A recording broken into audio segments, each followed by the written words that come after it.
अभी कुछ दिन पहले आपने देखा होगा कि होम मिनिस्टर साहब यहाँ पे तशरीफ़ लाए हुए थे। हमने टीवी पर ही देखा, उनका टीवी पर ही भाषण सुना। उनने कहा मैं कश्मीर में कश्मीरी युवाओं के साथ दोस्ती करने आया।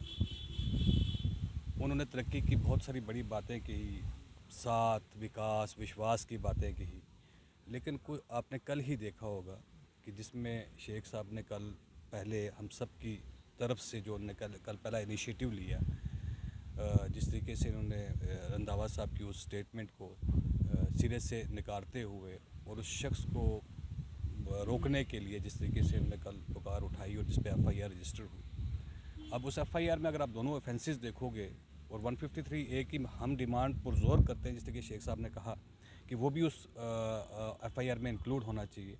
दोनों ऑफेंसेस नॉन अवेलेबल हैं। रंधावा यहीं का रहने वाला आदमी है, बीजेपी का आई थिंक सेक्रेटरी है, इंचार्ज है रजौरी पुंछ रजौरी का इंचार्ज है वो। तो उसको अरेस्ट करना चाहिए और उसके जहन से ये गलत फहमी निकाल देनी चाहिए कि शायद वो ये सोचता होगा कि उसको स्पेशल स्टेटस मिल गया है एब्रोगेशन 370 और 35A के बाद। नहीं, ऐसी बात नहीं है रंधावा साहब, गलत फहमी में हो आप। तीन चीज़ें आपको शायद गलत फहमी में, एक तो आपने ट्रिपल तलाक की बात कही, उसके बाद आपने बुर्का की बात कही, उसके बाद आपने नमाज की बात कही।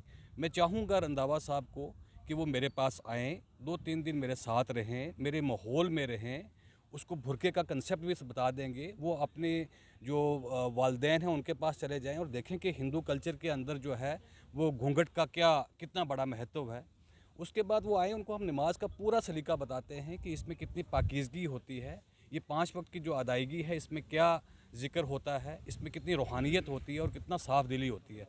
अगर रंधावा साहब गीता को मुकम्मल तरीके से पढ़े होते तो मैं आपको बिल्कुल कहता हूं कि रंधावा साहब के मुंह से इतनी गलत और अनपार्लियामेंट्री और फिल्दी लैंग्वेज जो है वो उसका इस्तेमाल नहीं होता। लेकिन मुझे लगता है कि उन्होंने गीता का वो नहीं पढ़ी हुई है और वो एक ट्रू हिंदू हो ही नहीं सकते।